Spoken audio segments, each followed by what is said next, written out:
Welcome back to a freestyle story. This week we have our submission from a really good friend of mine. Her name is Harmony, and we're going to just open up these bad boys and see exactly what we have in store for us.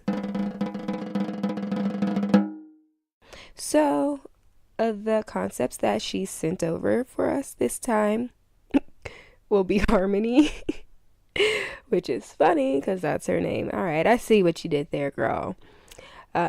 Mustache, discipline, and foot. This is going to get interesting. OPM.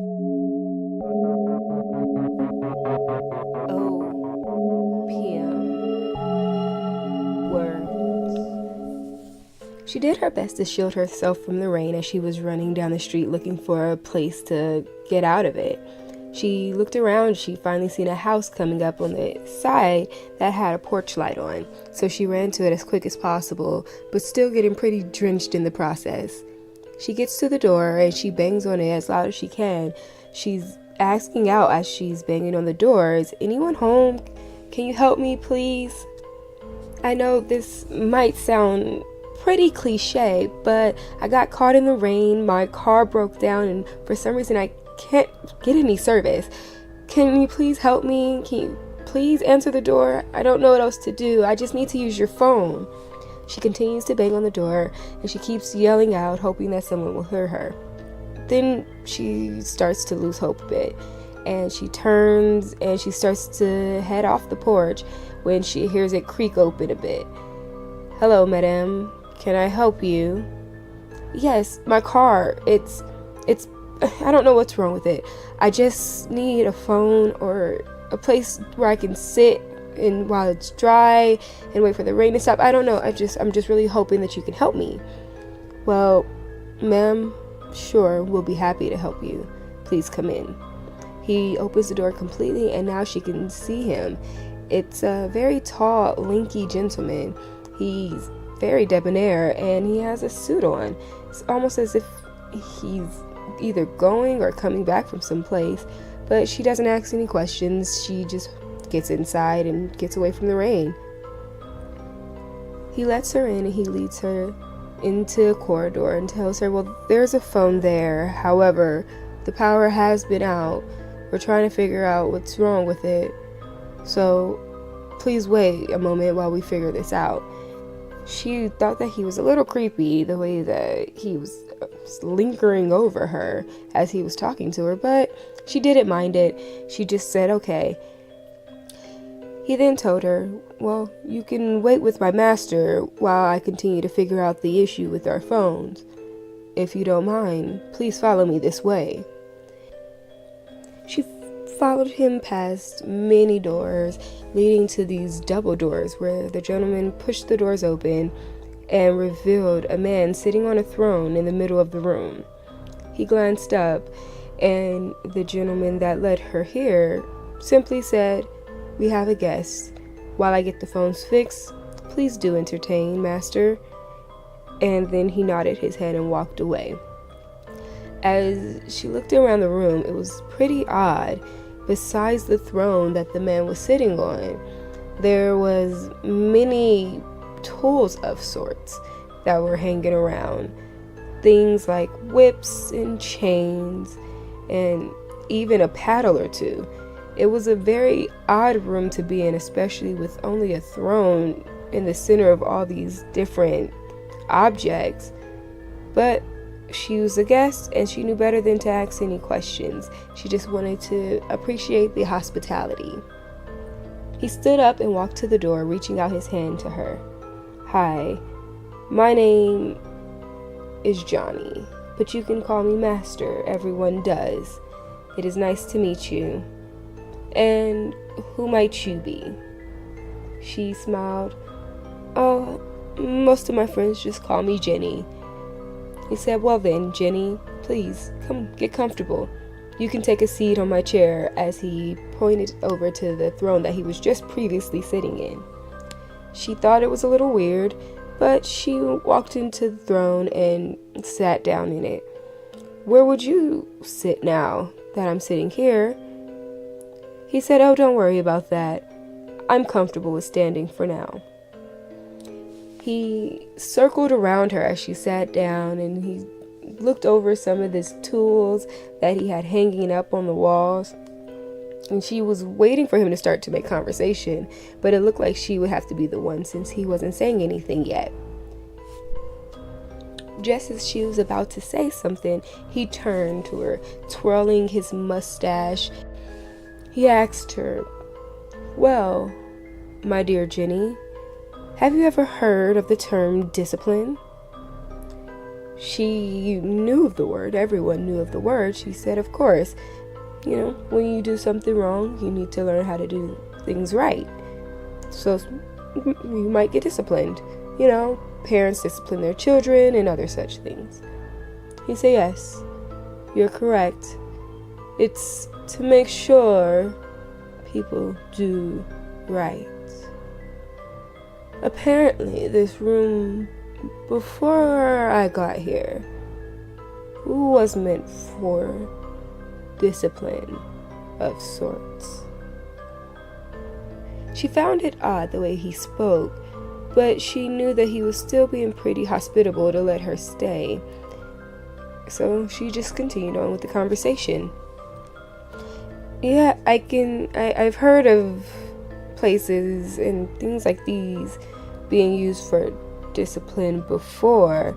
So this is not your items? Why do you still keep them?" He answered, "Well, I've thought about disciplining others. But to be honest, we don't really need such things. Not with how we operate." "And who is the we you speak of?" she asked. "Are you married? Is there someone else who lives here?"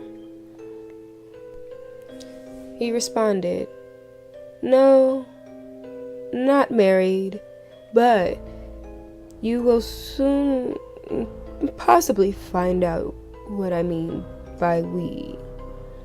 But first, let me ask you a question. Are you cold? 'Cause you look wet. You're free to take off any items of clothing. I will make sure you receive something to put on." She nodded her head. "Yes, actually, I am pretty cold. And I guess since we don't know when the phone will be fixed, I would like it a lot if I can have some clothing. Thank you. That would be really nice of you." He said okay, and he left the room. As she took off her clothing, she was down in her underwear. He brought back in some rather large garments, big fluffy jacket and oversized sweatpants, and she placed it on and she felt warm. He told her unfortunately he didn't have any shoes or any socks for her, but it was fine. So she agreed. She sat back in the throne and tried to pick the conversation back up where it left off, but it seemed like he was on to a different tangent. He asked her, "Have you ever had your future read before?" She nodded. "Only at carnivals and things like that, nothing ever serious."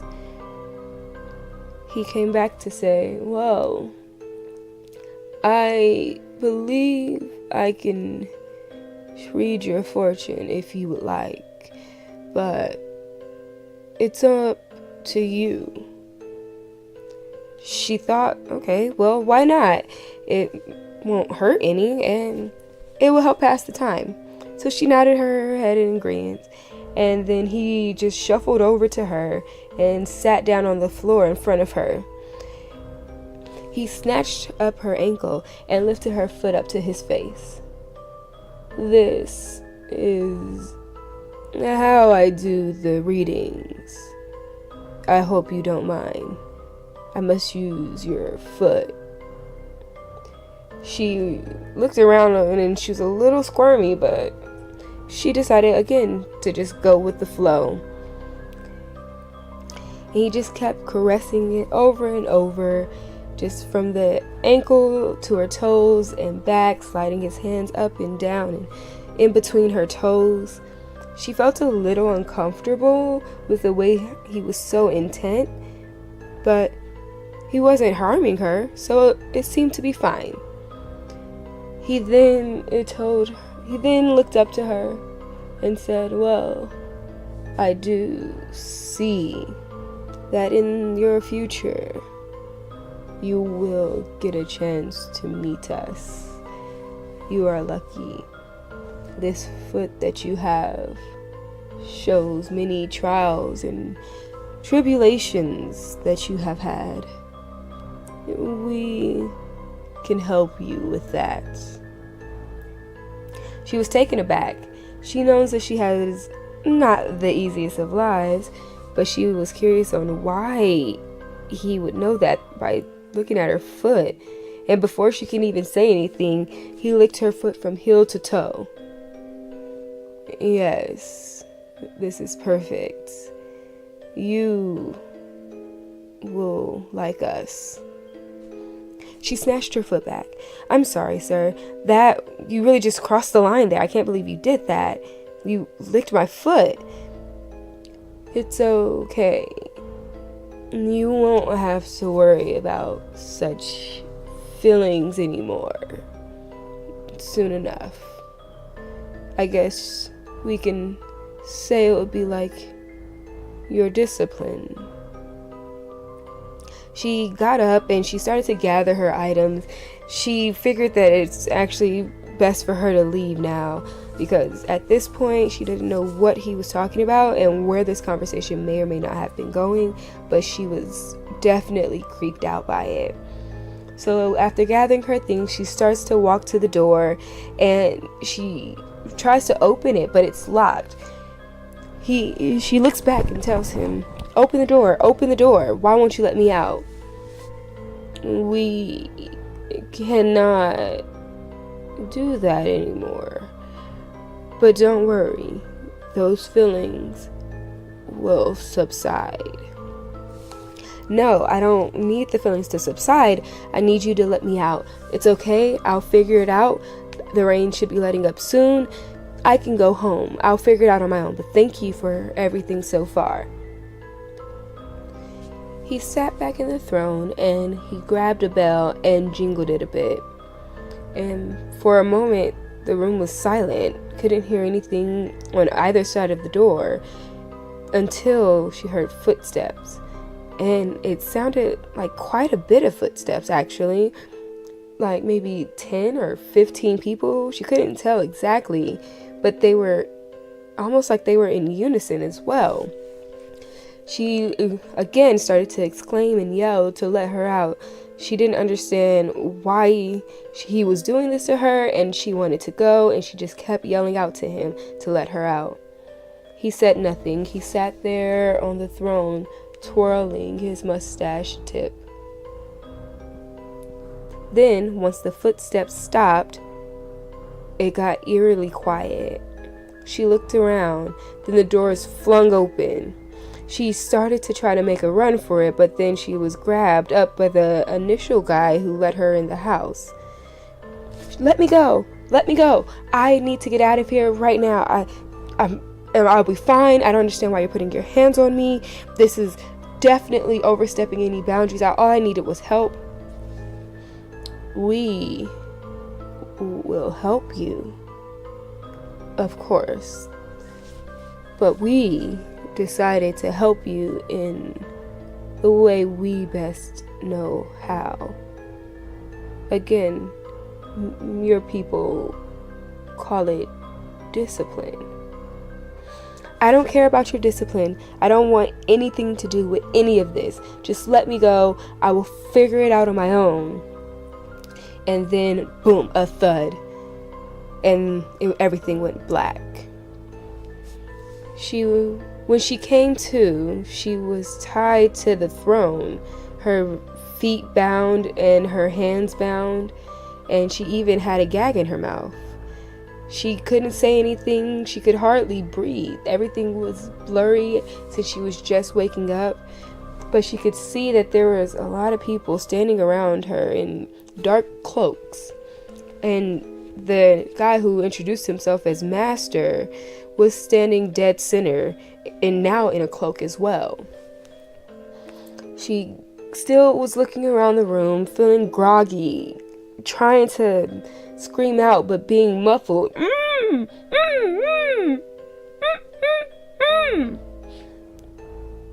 We are here to help you.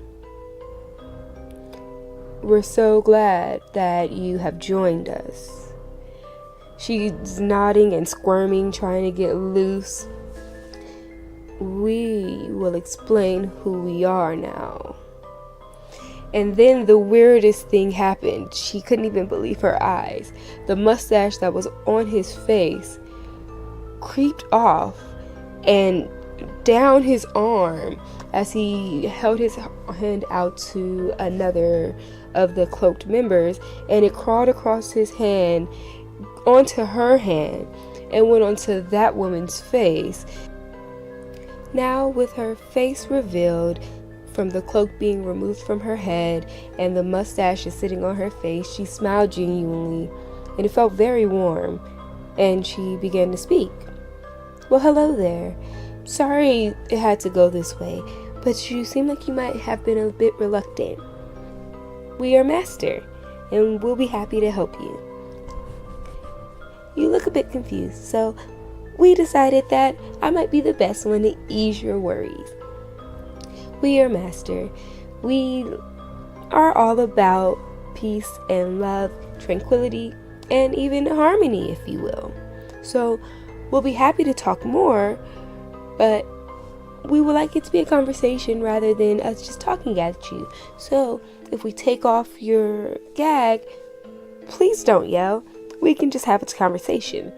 And one of the other cloak members got behind her and untied her gag. She started to yell. Okay, I only want to warn you once. If you keep yelling, we will have to knock you out again. We don't want to do that. So then Jenny stopped yelling. Fine, just tell me what's going on here. You just say that you're about harmony, but you have me tied up and you guys keep talking about discipline this and discipline that. What's going on here? Well, yes, we do believe in harmony. All of us are of one mind.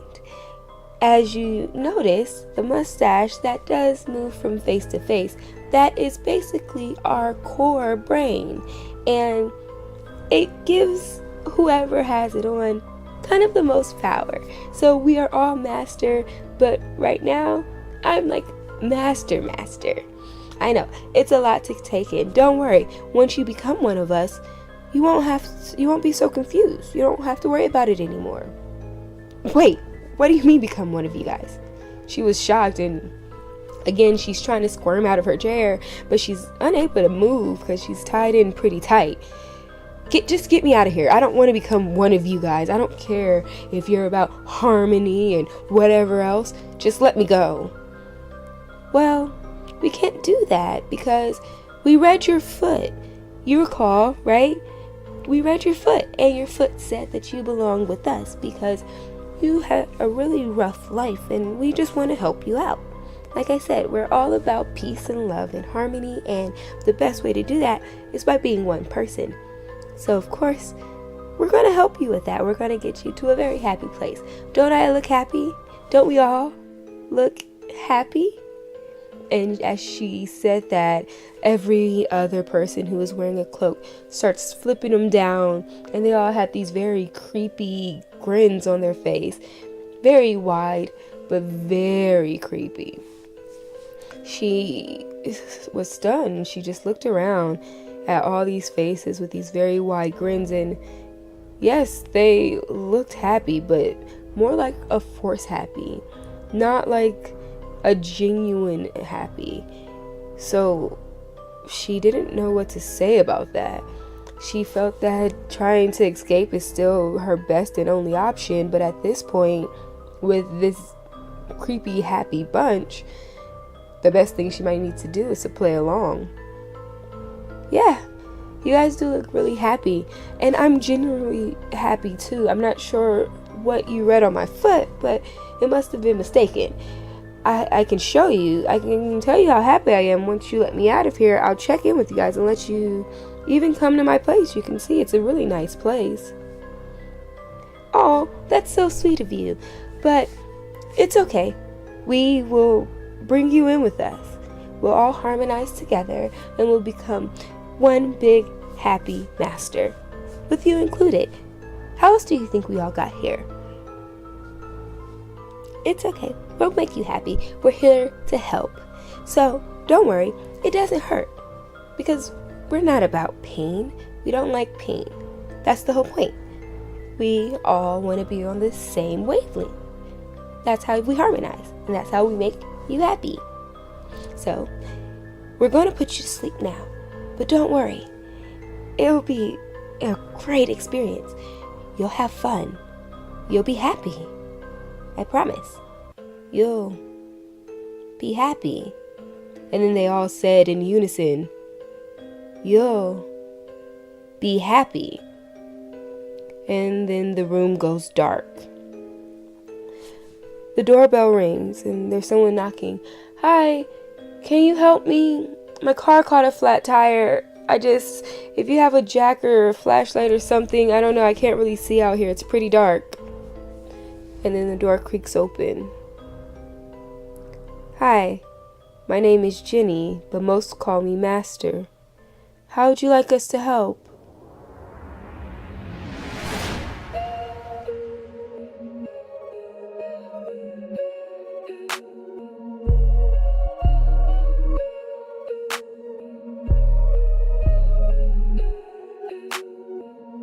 And that's it for this time. Pretty creepy and pretty eerie, but hey, variety is the spice of life. And next time, who knows what it will be like, because we'll have a brand new set of words and concepts to run with. It'll be fun. Come back. And don't forget, we will be waiting to help.